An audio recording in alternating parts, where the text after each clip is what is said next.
Tanggapi ya 7 ahli tadi kan tema kita kan itu ya. Kenapa kok sampai 7 ahli? Saya justru melihat, membaca ini penyidik ragu. Nggak percaya diri dengan kasus ini. Maka butuh keterangan 7 ahli untuk memastikan bahwa suatu tindakan yang sebenarnya bukan pidana, dia berusaha menggiring menjadi pidana. Padahal kalau penyidik konsisten dengan asas hukum, walaupun ini bagi hakim ya, tapi ini juga bisa berlaku bagi penyidik di tingkat penyelidikan dan penyidikan, karena keputusan kasus ini naik atau tidak, hakim itu penyidik. Berhenti atau tidak, itu hakimnya penyidik.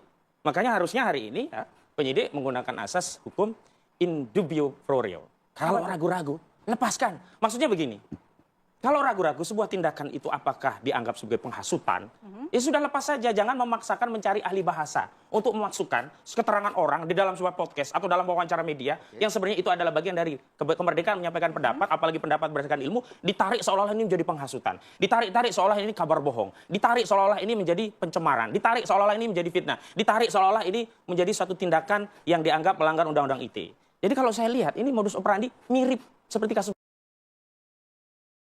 Silakan Pak Ahmad. Beliau katakan ada pasal provokasi. Saya sudah katakan di sebuah media, Pak Arianto jangan ulangi itu. Itu bohong. Tidak ada pasal provokasi di Polda Metro Jaya. Ini tadi barusan saya dengar lagi, ulang lagi pasal provokasi. Yang namanya pasal 310 KUHP, 311 KUHP, 27A Undang-Undang ITE, 3235. Nggak ada pasal provokasi. Anda dengerin dulu ya. Oke, lanjut Yang Pak dilaporkan sana itu. Pelapornya itu tidak pernah mengadukan ada provokasi. Pelapornya saudara Jokowi. Ada diam. Oke, diam, tenang dulu di sini. Kita harus memberikan. Apa saya nggak bisa? Sebentar, tenang dulu kita.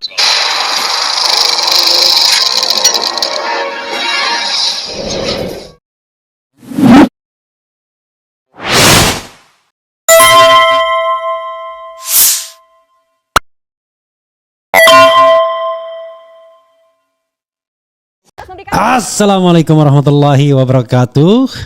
Sobat RH sekalian, jumpa lagi kita di channel yang keren ini. Keren, cerdas, diam.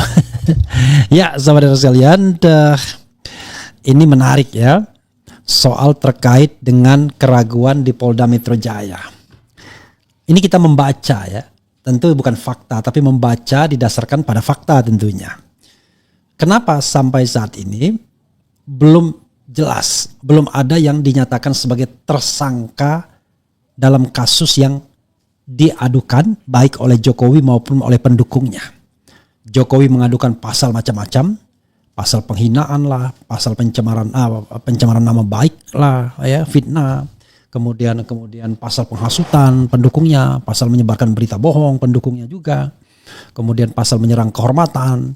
Kemudian tiba-tiba pasal yang lebih kacau lagi adalah pasal yang ancaman hukumnya 8-12 tahun. Yaitu terkait dengan pemalsuan dokumen, ya. Kemudian juga terkait dengan penggunaan dokumen. Jadi saudara sekalian, padahal kan intinya adalah Roy Suryo dan kawan-kawan dianggap melakukan pencemaran nama baik. Oke, fine, Jokowi melaporkan. Coba sekali lagi, mencemarkannya di mana? Sementara yang mereka sampaikan adalah hak publik untuk mengetahui apakah ijazah Jokowi palsu atau tidak. Kan hak publik. Jadi gini stepnya, saudara sekalian ya. Kalau negara ini negara benar, negara demokratis, negara yang menjunjung tinggi yang namanya hak untuk menyampaikan pendapat, hak untuk public scrutiny, public oversight, pengawasan publik sesuai dengan prinsip yang namanya people's sovereignty atau kedaulatan rakyat. Maka sangat aneh ketika rakyat yang berdaulat tersebut menyampaikan pendapat malah diganjar dengan dugaan kriminalisasi, dengan upaya kriminalisasi. Padahal kalau kita kaitkan dengan ijazah palsu, Roy Suryo itu baru bisa dia dikriminalkan kalau seandainya memang terbukti bahwa ijazah Jokowi itu asli. Tentu terbukti itu melalui pengadilan yang berkekuatan hukum tetap, putusan pengadilan, bukan melalui Bareskrim yang tidak pro justisia. Kan belum pro justisia. Jadi penghentian penyelidikan sementara fakta-fakta lain diabaikan. Banyak kan fakta yang berkembang.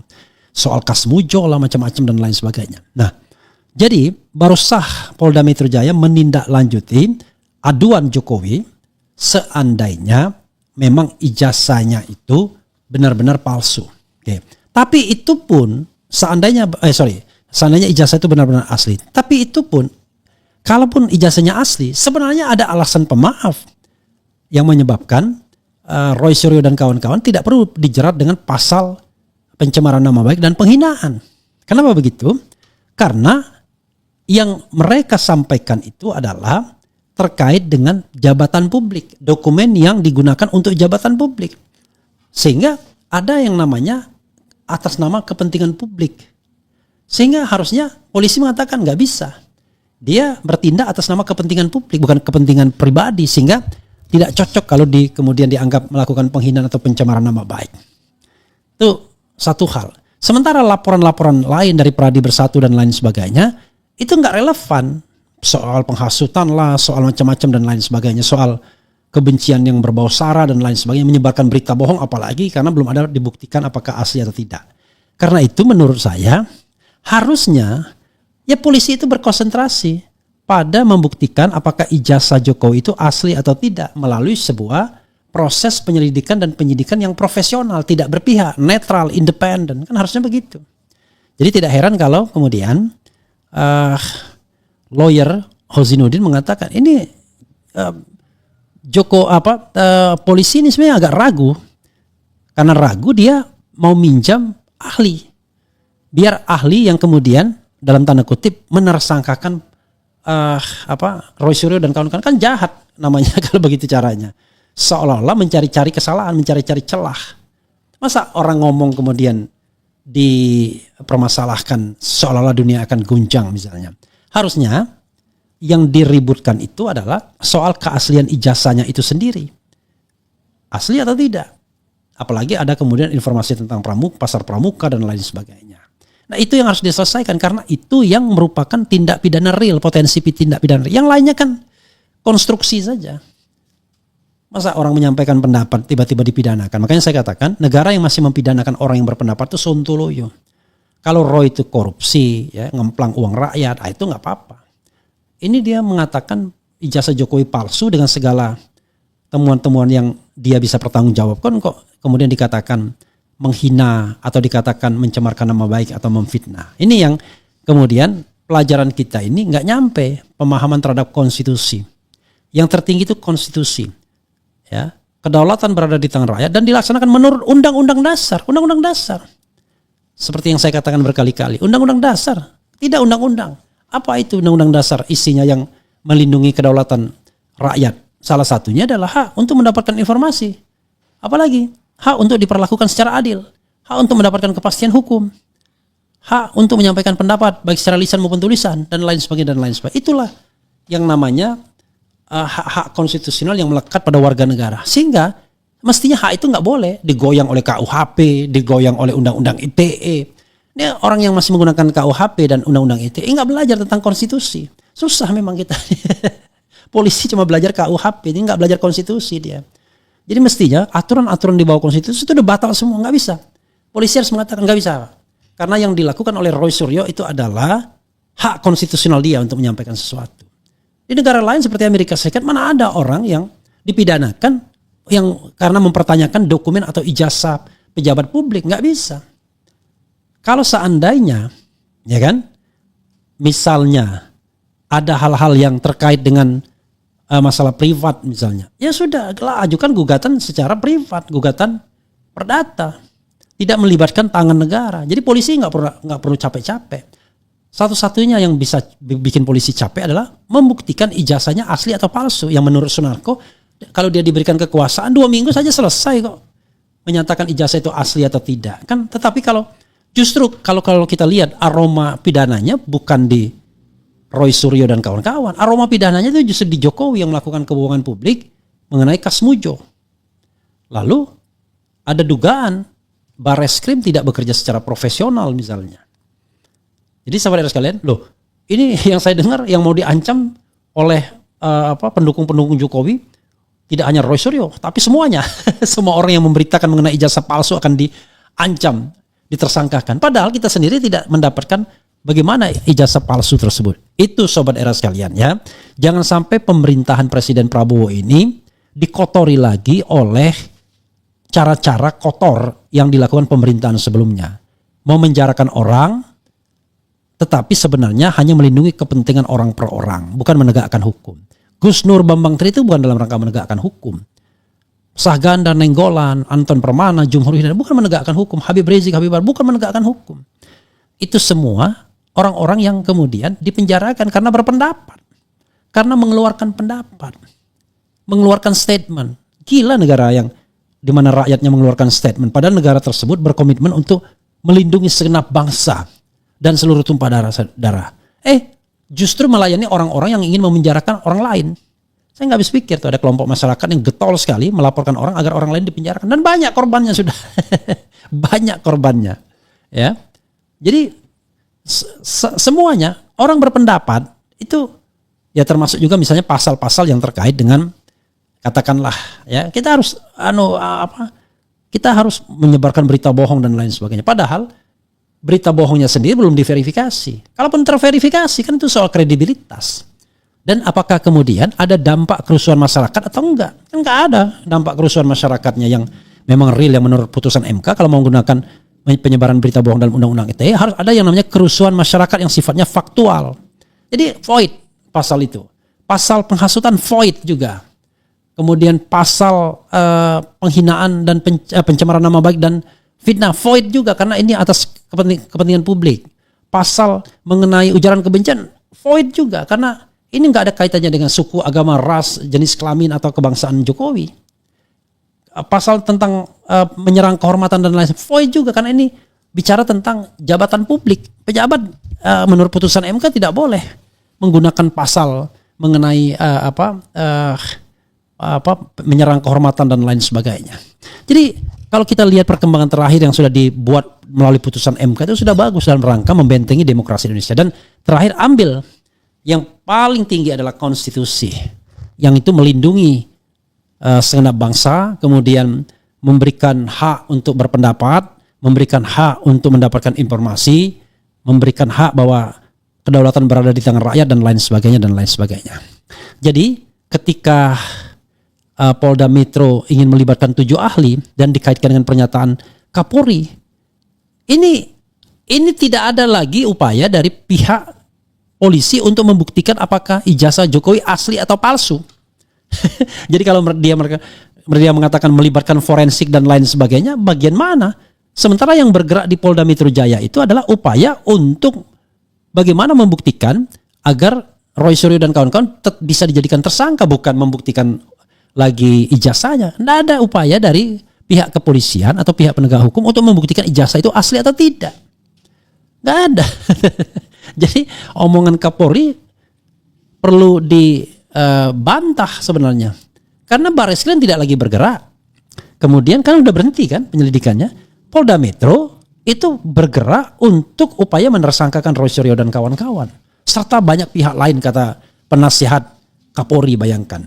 Dan bayangkan penasihat Kapolri bukannya ingin menegakkan hukum yang benar, tetapi justru memprovokasi agar banyak orang ditetapkan sebagai tersangka. Saya bingung tuh ya. Kok bisa orang berpendidikan hukumnya begitu?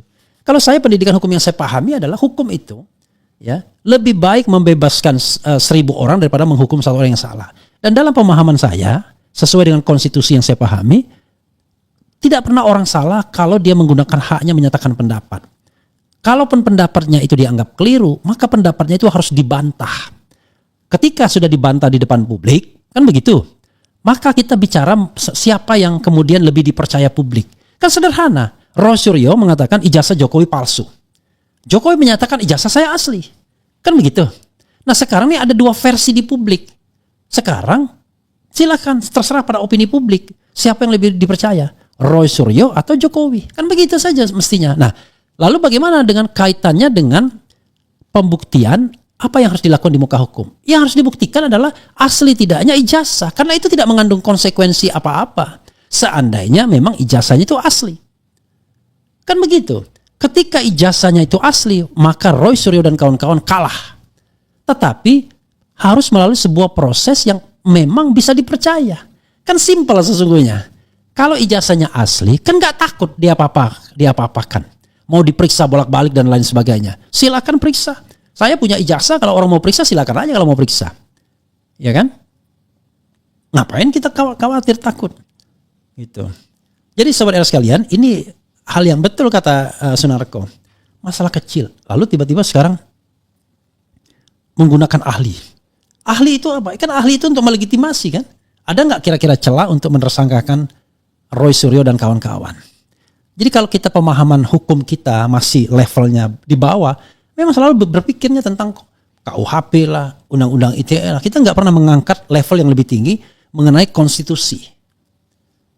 Bahwa yang namanya rakyat berhak untuk mengetahui yang terkait dengan hal-hal yang terkait dengan jabatan publik, termasuk dokumen yang digunakan untuk melamar pada jabatan publik tersebut, dalam hal ini ijazah.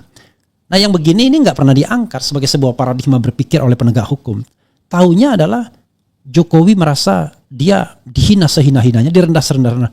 Loh di mana menghinanya, di mana merendahkannya?